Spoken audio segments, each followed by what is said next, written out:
akan membahas mengenai interaksi antara makhluk hidup yang membentuk suatu pola. Pertama, kita akan membahas mengenai pola interaksi dalam ekosistem. Pola interaksi dalam ekosistem ini dibagi menjadi 3. Yang pertama yaitu interaksi antara komponen abiotik. Yang kedua, interaksi antara komponen abiotik dan juga biotik. Dan yang ketiga yaitu keseimbangan ekosistem. Interaksi antara komponen biotik yaitu ada simbiosis mutualisme, simbiosis komensalisme, dan simbiosis parasitisme. Sebelumnya, apa sih simbiosis itu? Simbiosis merupakan interaksi antara organisme satu dengan organisme lainnya yang berbeda jenis. Lalu kita lanjut ke simbiosis mutualisme.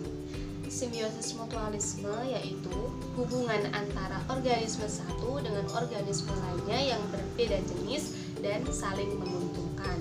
Misalnya yaitu kerbau dengan burung jalak. Nah, kerbau dengan burung jalak ini akan mengalami keuntungan yang sama karena si burung jalak memakan kutu di kerbau sehingga burung jalak menjadi kenyang, dan kerbau akan tidak merasakan gatal karena kutu yang ada di kerbau dimakan oleh burung jalak. Contoh lainnya yaitu ada bunga dan juga lebah. Di sini bunga mendapatkan keuntungan karena dibantu lebah dalam proses penyerbukan, serta lebah juga mendapatkan keuntungan karena memperoleh makanan dari si bunga tersebut. Kita lanjut yang kedua yaitu simbiosis komensalisme. Simbiosis komensalisme yaitu hubungan antara organisme satu dengan organisme lainnya yang mana satu organisme untung dan yang satunya tidak dirugikan atau tidak diuntungkan. Misalnya yaitu bunga anggrek dan juga pohon kelapa. Di sini yang mengalami keuntungan yaitu bunga anggrek karena bunga anggrek mendapatkan tempat tinggal yaitu di pohon kelapa. Namun pohon kelapa tidak dirugikan atau tidak diuntungkan. Lalu yang terakhir yaitu simbiosis parasitisme. Dari katanya saja sudah parasit, berarti merugikan. Nah, simbiosis parasitisme yaitu hubungan antara organisme satu dengan organisme lainnya yang mana satu organisme ini menguntungkan dan satu organisme lainnya dirugikan. Misalnya yaitu pohon inang dengan benalu.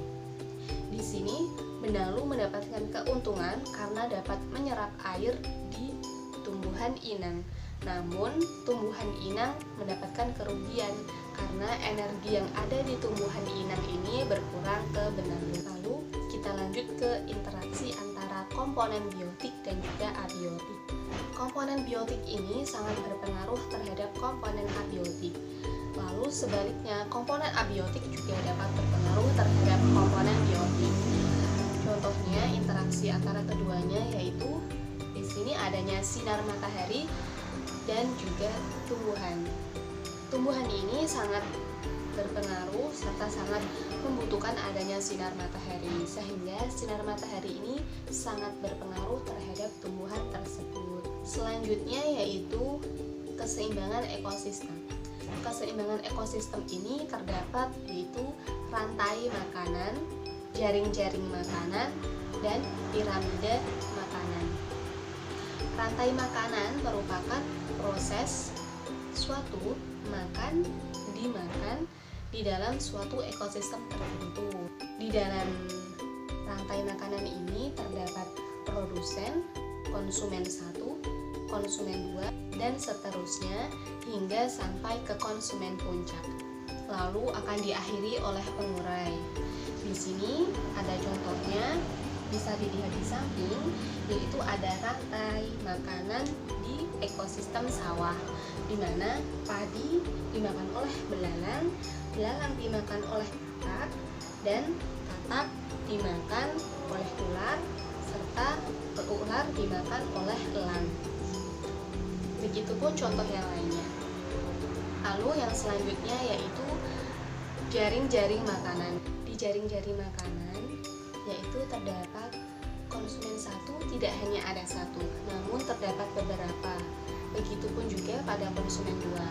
Nah, bisa kalian lihat di gambar samping ini, yaitu jaring-jaring makanan yang terdapat di sawah, di mana padi dimakan oleh ulat, yaitu konsumen satu, kemudian dimakan oleh tikus juga konsumen satu, dan dimakan oleh belalang.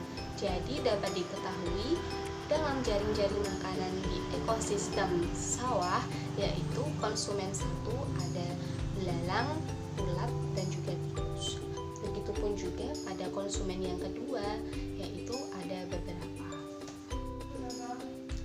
Lalu yang selanjutnya yaitu piramida makanan. Di dalam piramida makanan, produsen jumlahnya lebih banyak dibanding dengan konsumen satu. Begitupun juga konsumen 2 lebih banyak dari konsumen 3.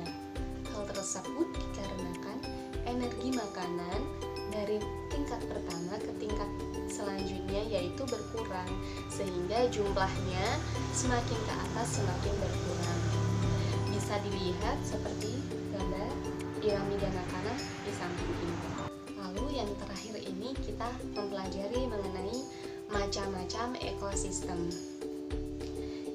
Ekosistem ini dibagi menjadi dua, yaitu ekosistem alami dan juga ekosistem buatan.